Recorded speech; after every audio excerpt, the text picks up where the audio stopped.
Ordinary people were transformed into celebrated storytellers when Corps Historia rolled into downtown Miami and parked itself outside the Wolfson campus for a month.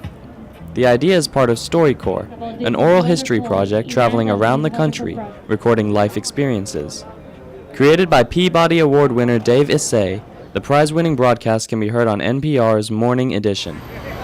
Well, through StoryCorps, we just want the everyday person's story to be made available for other people to listen to. A lot of these stories don't get told in media, and a lot of times they get lost even amongst family members. So we really want everybody who participates just to have the opportunity to record their story for their family. And particularly, Hispanic and Latino stories often get lost and untold in our country today, but they're such a vital part of our entire collective story that we think they need to be recorded. The stop here kicked off the first year of its Latino initiative. Since its launch in October 2003, StoryCorps has collected interviews with more than 50,000 participants throughout the 50 states. Participants are given 40 minutes of uninterrupted time to talk openly about anything they desire, from a favorite memory to important life questions.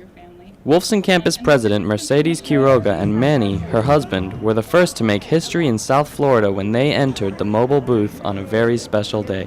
It was kind of like my birthday present. It was so serendipitous, you know. We both listened to StoryCorps. We love the stories.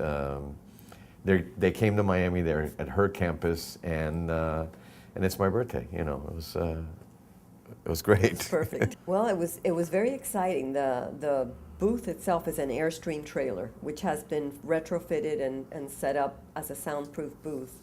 Very nice, beautifully done inside with wood and very cozy, very warm. Very cozy. So we sat at a table across from each other with the microphones. Like we do at home when we have dinner. When we have dinner. In fact, I asked her to get me another glass of wine, but...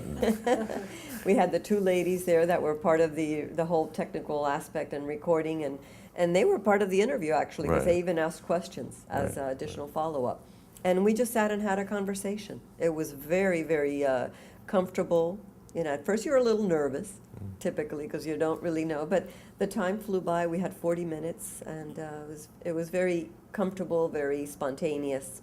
Their spontaneous conversation led them down memory lane, where they lingered to talk about and honor a very important individual in both of their lives. Well, my dad started cutting that tree down with a little tiny pruning saw. And it took him 2 years to do it. 2 years? And I remember that he would go out there and he would say, make every saw move, it would go, Fidel, Fidel, which is something to the effect of Fidel's mother and going to the bathroom. Yeah. It's something that it's very emotional for me because he could do anything.